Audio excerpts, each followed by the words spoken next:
ជាមួយសុងសែននេះពិតជាថោកមែនតើណាកណាត់ឆ្កែអាចស្ដាប់ថោកហើយនោះចា៎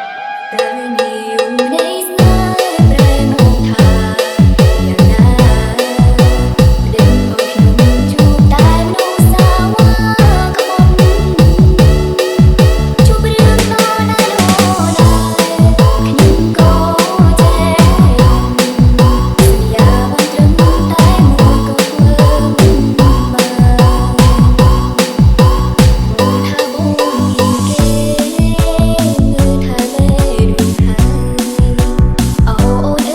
ក៏ធ្វ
ើpublic ជាមួយសុងសែននេះ